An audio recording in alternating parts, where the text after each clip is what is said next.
bit about what's going on here today. Yeah, today we have new event in Phuket, because before people will know Phuket Classic, but now I bring a new federation to Phuket and Thailand, we have like NABBA, WFF Thailand now, and now today we have the international competition for the road to Asia-Pacific.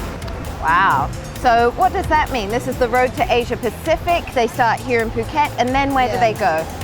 It starts in Phuket because I try to support like tourist authority or make more tourists, bring more customers to Thailand or something like that. They have more activity here. Yeah. And anyway, so I try to support bodybuilding or communication and something like that to support Adelaide to have more international. So that's why I start in Phuket. Later on, if they pass this competition, they can go ahead to Asia-Pacific and World Championship. Ah, okay. And that's when they end up in Adelaide for the final basically, championship. I'm from Australia, and we're holding the Asia-Pacific this year in Adelaide, Australia. Basically, this is a really big event. It gives athletes the chance to turn professional. Once you turn professional, you can start to make prize money, earn a living basically out of your hobby, of your sport, whatever you may like to call it.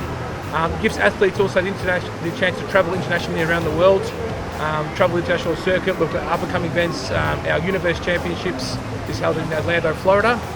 So that'll be June this year. We've got Dublin, Ireland later in the year. Wow. We've got another pro show coming up in New Zealand. So this gets athletes all the chances to make prize money and travel around the world whilst enjoying their hobby. Prize money, I guess, is kind of what it's partly all about. What's at stake here? What can they walk away with if they win? If they win, they're gonna get prize money. They got a trophy, they got a medal, they got a certificate, and then they have a good chance for like they can have a good job. For example, personal trainer. When they compete and they show off, they have a profile. They have a photo on stage how good they are, so they can pass something like we call discipline. And then people will be like, oh wow, if you can do that, you can help us. Absolutely, I think a lot of people use the bodybuilding as a stepping stone to other career paths, with maybe endorsement from like supplement companies, which some of the guys are sponsoring the show today.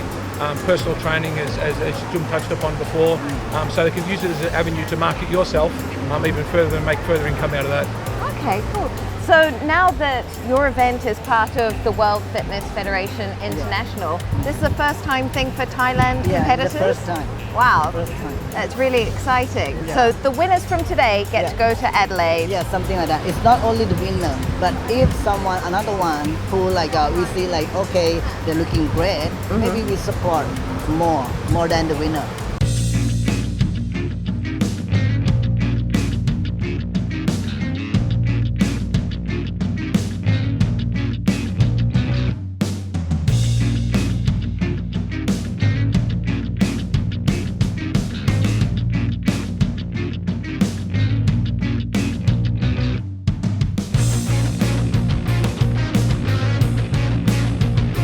Why don't you tell me a little bit about the different categories and what we're actually going to see on the stage today? Okay, so we've got a number of different categories here today. Starting off, we're going to have women's bikini. We're looking for quite a feminine look, just a general healthy look you'd like to see on maybe a girl on the beach, or that's achievable for people who are just keep fit and healthy and eat well and not overly muscular or lean. That's one of the categories. We've got the men's fitness model. Basically, what we want is like what you'd see on the cover of a men's fitness health magazine. Okay, so it's not too muscular, it's not too lean, it's very marketable, quite good looking, sort of, very popular sort of look, which is quite mainstream in society these days. Then we go on to the sort of hardcore bodybuilding as such, which is traditional bodybuilding, which is the bigger, the leaner, the better. Still with keeping, obviously, symmetry and proportions intact, but so we've got the three sort of different classes today that we're running. I've always wanted to know, Sure. Is there a particular sort of shape that you're going for when you get into the bodybuilding category? Yeah. Is there a shape, a defined sort of look that you're going for, or it's just size? It's just bigger is better? Maybe all together and symmetry, like Right. upper and lower, maybe Yeah. It's actually it's judged accordingly as such. We do actually have a symmetry round. So Okay. obviously the legs have got to match the upper body.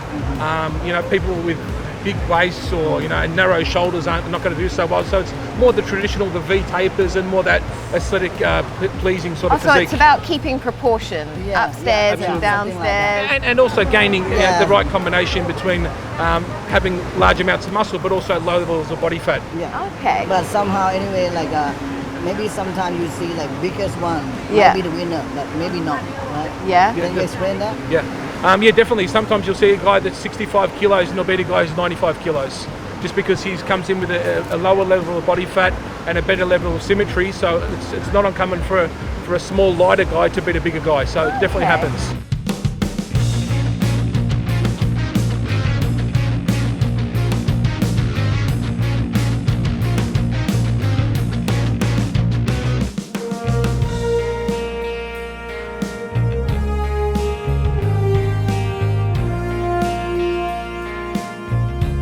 Thank you so much for having a chat to me today, guys. I can't wait to see what happens on stage, and we'll catch up with you later. Thanks for having me. Thank you. While Kun Joom's outlook was, if they made it to the stage, then everyone's a winner, the judges did in fact choose 5 top bodies to represent the 5 categories represented at the competition. In the Bikini Model Open, Vera Pratsivanskaya took top honours, while in the Boys Fitness Model Open, it was Artip Anantawan in first.